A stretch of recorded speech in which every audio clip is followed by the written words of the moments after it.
Il-Prim Ministru Joseph Muscat qal li hemm responsabiltajiet ċari f'każi ta' inċidenti f'siti ta' kostruzzjoni. Il-Prim Ministru kienet jikkummenta fuq One Radio waqt intervista rrekordjata illi se tixxandar il-ħadd.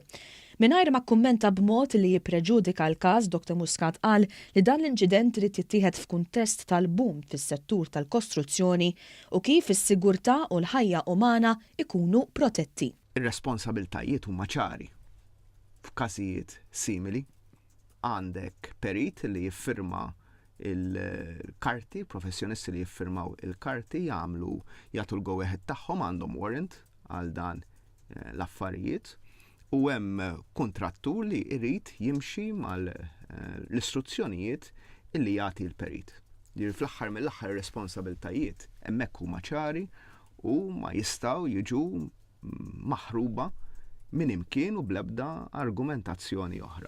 Hawnhekk il-Prim Ministru fakkar li l-Gvern mhux jistenna każi bħal dawn biex jaġixxi. Fil-fatt diġà ħabbarna li ħanaqdu l-entitajiet kollha regolatorji f'dan il-qasam f'qasam wieħed f'awtorità waħda illi tidħol biex tassess aktar mill-qrib il-xogħlijiet simili li qed jsiru. Tlabt illi jiġu aċċellerati il-miżuri li jittieħdu interim, jiġifieri sadattant f'dan ir-rigward sabiex ikun hemm aktar point of call wieħed ta' responsabilità. Filwaqt li fakkar li l-Gvern ma jidħolx f'kull proġett individwali jidħol biex ikun hemm infurzar xieraq, kif ukoll biex ikun hemm punt fokali meta jkun hemm każi bħal dawn f'siti ta' kostruzzjoni.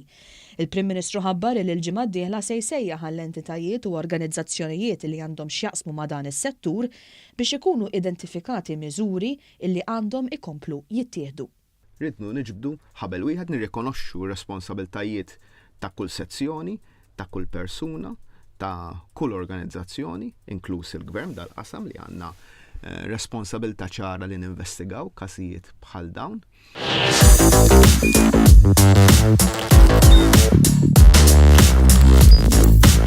Idħol fuq one.com.mt u hemmhekk tista' tara l-programmi kollha li jxandru fuq One permezz ta' One Play.